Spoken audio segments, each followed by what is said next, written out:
नमस्कार, हमारा नाम है समरीन और आपने देखना शुरू कर दिया है लाइव सिटीज। देखिए, बिहार की राजनीति में इस वक्त काफ़ी हलचल है। आपको मालूम है कि 2 तारीख को बिहार आगमन हुआ था पीएम मोदी का। 3 तारीख को आपने देखा था कि पटना के गांधी मैदान में महागठबंधन की जन विश्वास महारैली थी।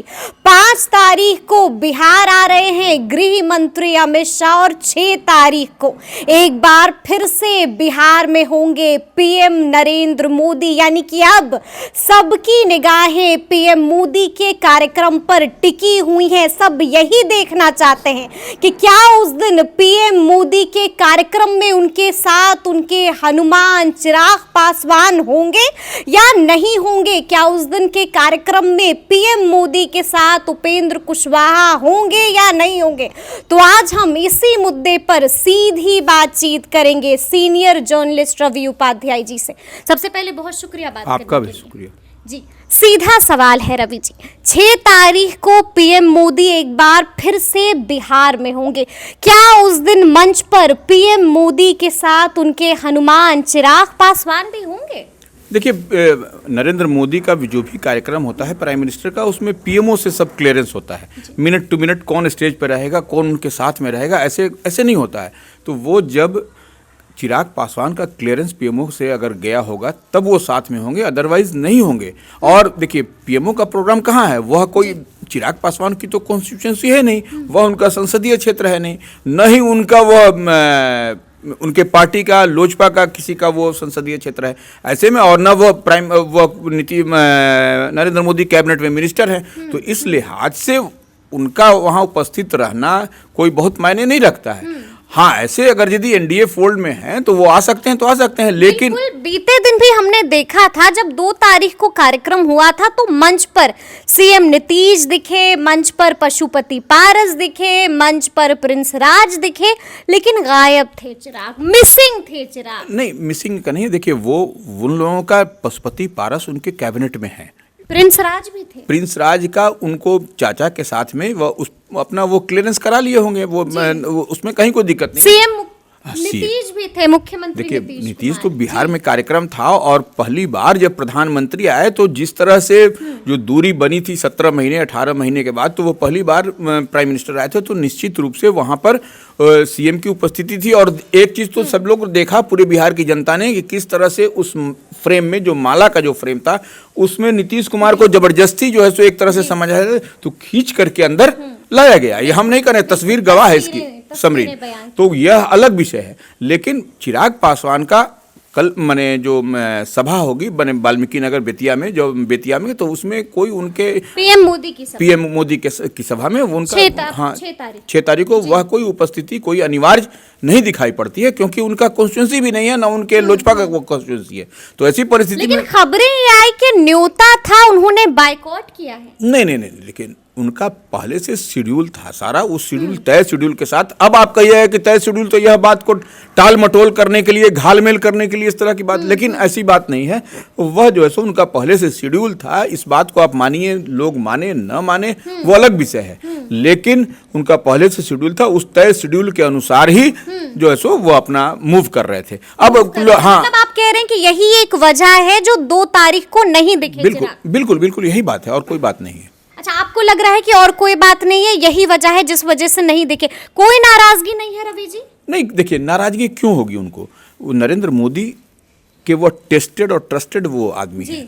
वो उस विषम परिस्थिति में वो खड़ा हो जाते हैं कि जब नरेंद्र मोदी को उनकी मदद करने की आवश्यकता होती है। यह हम नहीं कह रहे हैं, आप नहीं कह रहे हैं, यह तमाम समय पर जब भी चिराग पासवान स्ट्राइक किए हैं, आप देखिए कितनी एनडीए को मजबूती मिली हो, या वो लोकसभा का चुनाव हो या वो बाई इलेक्शन हो। बदली हुई राजनीतिक परिस्थिति में बिहार में जब महागठबंधन के साथ में इन लोगों की जब 1 to 1 फाइट हो रही थी, तो बाई इलेक्शन में आपने देखा कि किस तरह से उन्होंने अंतिम क्षण में जाकर के वह करके, और वो एक बड़ा झटका महागठबंधन को कहिए या फिर जोड़ दिया था। तो यह बात तो सब कोई सार्वजनिक पब्लिक डोमेन में है। नहीं, ये सार्वजनिक पब्लिक डोमेन में है। सार्वजनिक पब्लिक डोमेन में एक और बात है।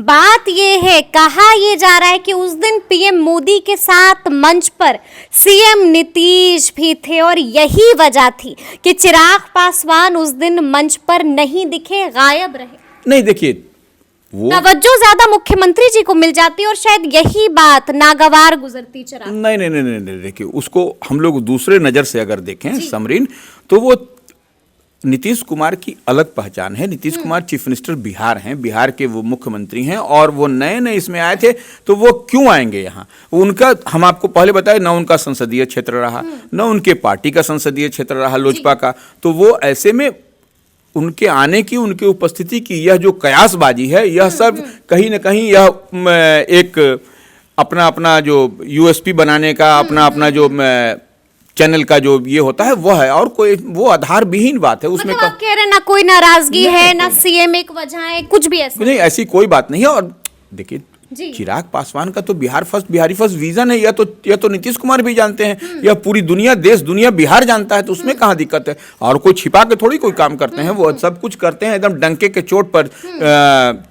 चिराग पासवान, इससे आप इनकार नहीं कर सकती हैं। देखिए, जब हम डाउट्स और सवाल पर बातचीत कर रहे हैं तो एक और चर्चा है पॉलिटिकल कॉरिडोर्स में, और चर्चा ये है रवि जी कि पशुपति पारस को चिराग के मुतालिक ज्यादा तवज्जो मिल रही है, और ये भी बात चिराग को अच्छी नहीं लग रही है, क्योंकि आपने देखा होगा तस्वीरें बोल देती हैं। 2 तारीख को मंच पर पीएम मोदी के साथ पशुपति पारस भी थे और प्रिंस राज भी मुस्कुराते हुए, खिलखिलाते हुए नजर आ रहे थे। देखिए, वो पशुपति पारस जो है, सो आपको समरीन हम बताया कि वो नरेंद्र मोदी कैबिनेट में मिनिस्टर हैं, जो 25, 26, जो 22 मिनिस्टर हैं उसमें वह भी एक हैं, तो वो उनके आने और जाने पर कहीं रोक नहीं है। प्रिंस राज उनकी पार्टी में अभी जो 2 फाड़ लोजपा का हुआ है उसके वो प्रदेश अध्यक्ष हैं, और वह कहीं न कहीं सांसद भी हैं। तो ऐसी परिस्थिति में सांसद तो चिराग भी हैं, नहीं, चहीते तो चिराग भी हैं, हनुमान तो चिराग भी हैं। बिल्कुल सही आपने कहा, लेकिन वह अपने चाचा के साथ वहां पर बैकडोर से एंट्री कर रहे हैं,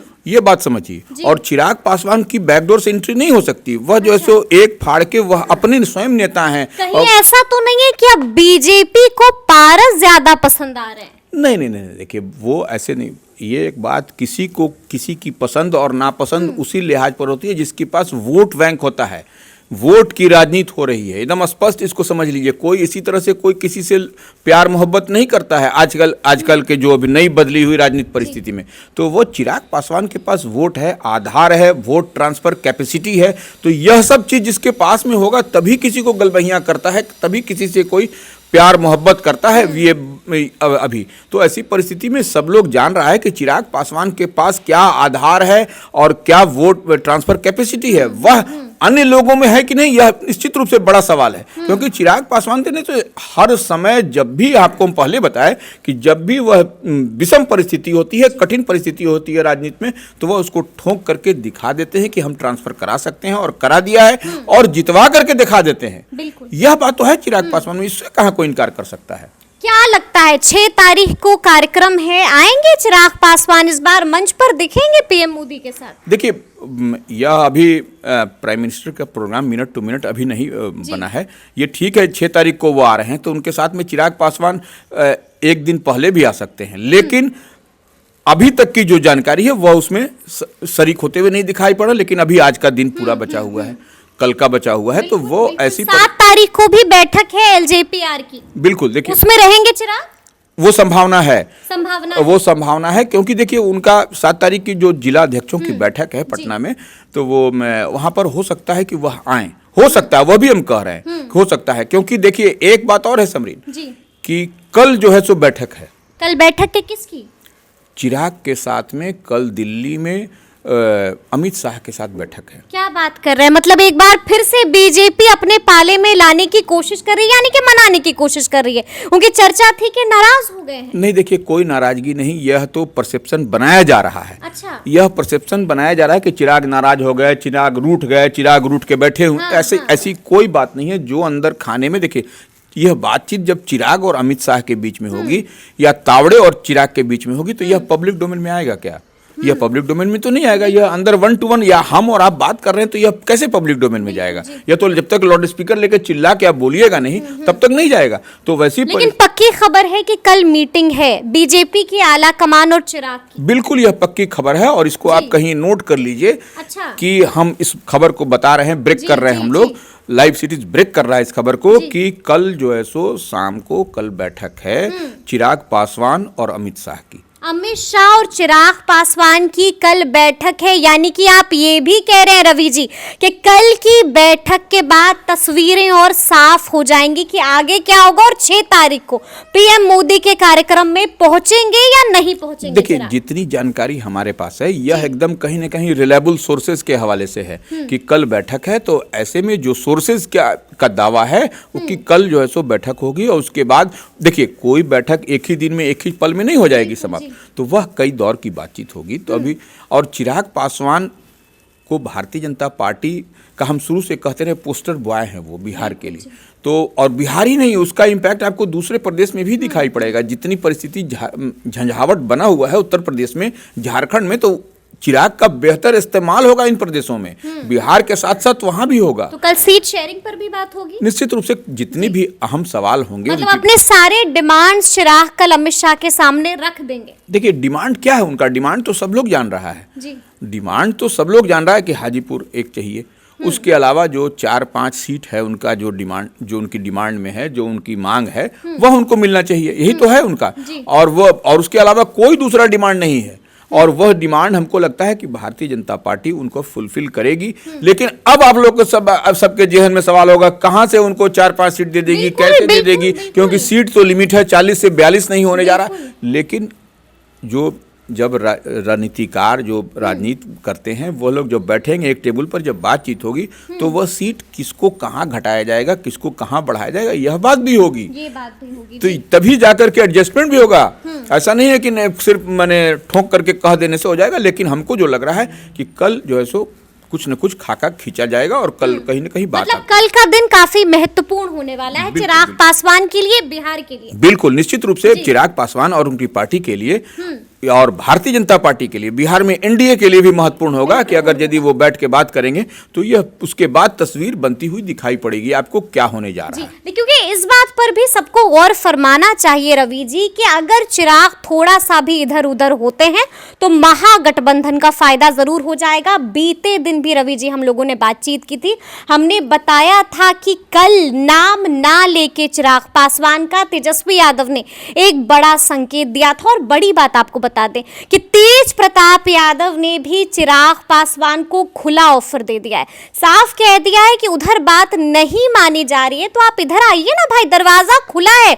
महागठबंधन वाले अब मनाने में लगे हैं चिराग। देखिए चिराग के लिए कहीं से भी दरवाजा बंद और खुला नहीं है, इस बात को समझ लीजिए। महागठबंधन क्या उनसे इसी तरह से लब मोहब्बत कर रहा है क्या? वो जान रहा है कि चिराग पासवान के पास आधार है। वो 6% की बात भूल जाइए, जितने बड़े बड़े जो राजनीतिक विशेषज्ञ जो लोग बोल रहे हैं उन लोग सिर्फ कागज पर देख करके बोल रहे हैं। बिहार की सच्चाई धरातल पर उनको जानकारी नहीं है। चिराग पासवान के पास 6-7% ही नहीं है समरीन, हम लोग कई दफ़ा इस बात को बोल चुके हैं। सिर्फ दूर से दिल्ली से और हरियाणा से गुड़गांव से बैठ के बोलने से नहीं होगा, उनके पास दूसरा भी वोट है जो उनके आधार को 6+6 करता है। 6+6 बिल्कुल। और उतना बड़ा मजबूत आधार किसी और के पास नहीं है 6+6 करने का, 4+6 करने का, यह आप समझ लीजिए। तो वह चिराग ही हैं जिनके पास में वह मैजिकल फिगर है, वह उनके पास में जादुई आंकड़ा है, वह कैसे ट्रांसफर। तो इसीलिए महागठबंधन भी उनको अपने पाले में लेने के लिए हाथ फैलाए बैठी है। तो ऐसे में एनडीए, तेज प्रताप ने भी ऑफर कर दिया। तेज प्रताप, तेजस्वी, जो भी कह लीजिए सब ऑफर करेंगे। लालू तक कौन ऑफर नहीं करेगा उनको? इतना बड़ा अगर यदि किसी के पास में आधार हो तो क्यों नहीं करेगा, क्यों नहीं चाहेगा कि मेरी तरफ आ जाए। बिल्कुल। तो वो ऐसी परिस्थिति में एनडीए के जो सीट शेयरिंग का मामला आप हम लोग जो समझ रहे हैं, तो ऐसे में अमित शाह निश्चित रूप से कल की बात में बैठ करके उनसे बात करेंगे। और बगैर चिराग, देखिए चिराग तो सबसे बहुत छोटे हैं, चिराग तो माने सबको माने पिता तुल्य मानते हैं। तो उस लिहाज से चिराग की बात को वो लोग वेटेज भी देता है, वक्त भी उनकी पार्टी में है। ऐसा नहीं है कि चिराग पासवान एक बच्चा है, उनकी बात का वेट। तो वो ऐसे में चिराग पासवान को को इन लोग मना लेंगे। चिराग पासवान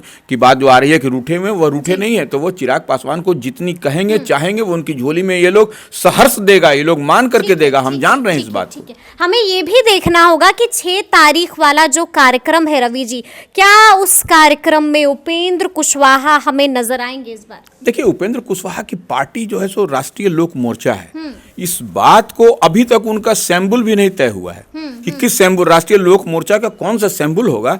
यह भी कहीं ना कहीं यह दिखाई पड़ा, तो यह एक बड़ा पेंच दिखाई पड़ रहा है। और यह बात हम और आपने, ये हम लोग लंबे समय से इस बात की चर्चा करते रहे हैं कि यह कहीं ना कहीं एनडीए के लिए परेशानी का सबब है कि क्या करेंगे, उनको अपने फोल्ड में लड़ाएंगे, अपने सैम्बुल पर लड़वाएंगे, या सिर्फ एक, मान लीजिए लास्ट मूवमेंट में एक सीट अगर यदि उनको मिलता है तो एक सीट पर उनको लड़वाने की बात होगी कि आप काराकाट से लड़िए, क्योंकि आपका जो सैम्बुल है, आपके जो पार्टी की पहचान नाम है, वही जेहन में लोगों के जाए। यह कैसे होगा इतनी कम पीरियड में, क्योंकि मुहाने पर चुनाव खड़ा है, 15 दिन, 10 दिन, 1 महीने बाद पर चुनाव खड़ा वही तो हम कह रहे हैं। तो ऐसी परिस्थिति में कैसे जनता को बताना पड़ेगा कि राष्ट्रीय लोक मोर्चा जिसका चुनाव चिन्ह यह है, इस पर आप फलना को, तो यह एनडीए के लिए निश्चित रूप से परेशानी है। इसीलिए राजनाथ सिंह ने सीतामढ़ी में आके क्या बोला कि कमल यहाँ से, तो यह कमल की बात, कमल सबके जेहन में है, दिमाग में है, तो वह इसी लिहाज से वह बात बोला जा रहा है कि कमल पर, कमल को देखिए, इधर उधर मत देखिए। नरेंद्र मोदी क्या बोले, कमल पर देखिए और इधर उधर देखने की जरूरत नहीं है। तो वही बात है, इसीलिए हमको यह पेच फंसता हुआ वहां दिखाई पड़ रहा है, निश्चित रूप से दिखाई पड़ रहा है। तो वह एक सीट की बात जो आ रही है वही होता ही, मतलब ये देखने वाली बात भी होगी कि 6 तारीख को उपेंद्र कुशवाहा पहुंचेंगे या नहीं पहुंचेंगे। कार्यक्रम में एक आखिरी सवाल है, सवाल ये है कि जिस तरह से अब एनडीए में ऑल इज वेल नहीं नजर आ रहा है, टूट नजर आ रही है, रवि जी क्या लगता है, क्या पीएम मोदी और अमित शाह इस टूट को होने से रोक पाएंगे? देखिए, निश्चित रूप से खटपट तो दिख रही है, आप भी मानिएगा। बिल्कुल, देखिए खटपट एनडीए में कसमकस की स्थिति तो है नीतीश कुमार के आने के बाद, इसमें कहीं कोई दो मत नहीं है। लेकिन अब एनडीए के शीर्ष नेतृत्व को या भारतीय जनता पार्टी को यह देखना है कि जो खटपट है उसको हमको सॉर्ट आउट करना है, और जो वोट जिसके पास में है, जिसका जनाधार है, जो वोट ट्रांसफर कैपेसिटी है, उसको कैसे हम अपने पाले में लाएं। सिर्फ जो है सो संख्या बढ़ाने से नहीं होगा कि इसको ले आए, उसको ले आए, और जो सो नीतीश कुमार चले आए तो 16 सीट है तो 17, फिर बिहार फतेह कर लेंगे, फिर बिहार इतना आसान नहीं होने नहीं, इतना आसान तो इस बार तो एकदम डायरेक्ट फाइट है। इस बार महागठबंधन और एनडीए दिखा दिया है, महागठबंधन ने भी बीते दिन दम दिखा दिया है। गांधी मैदान में खचाखच भीड़, गजब की भीड़, और इसमें थोड़ी सी भी अगर यदि इन लोगों में चूक हो जाएगी तो बहुत बड़ा इन लोगों को बिहार से। और देखिए, लगातार सर्वे भी आ रहा है, हर पार्टी सर्वे करा रही है, हर चैनल से सर्वे आ रहा है, उस चैनल में कहीं ना कहीं सब कुछ सहज होता हुआ दिखाई नहीं पड़ रहा है। बिल्कुल साफ दिख रहा है कि एनडीए को 40 सीट तो बिहार में नहीं मिल रही है। बिल्कुल वही हम कह रहे हैं। तो इसमें अगर यदि 40 सीट आपको नहीं मिलेगी और 40 सीट लेने के लिए ही नीतीश कुमार को साथ में जोड़ा गया है, तो ऐसे में 39 इनका तो ऑलरेडी था, तो कैसे में होगा। इसलिए अगर यदि थोड़ा सा भी इधर उधर उलट पुलट होता है तो ये बहुत बड़ा सेटबैक बिहार में एनडीए को होगा, इसमें कहीं कोई दो मत नहीं है। कहीं कोई दो मत नहीं, यानी कि जरा सा इधर उधर हुआ तो एनडीए को इसका खामियाजा भुगतना पड़ेगा। तो ये पूरी बातचीत आपको कैसी लगी है, कमेंट करके हमें जरूर बताइएगा। तो इस तरह के तमाम अपडेट्स के लिए ऐसे ही हमारे साथ बने रहिएगा और देखते रहिएगा लाइव सिटीज। बहुत शुक्रिया।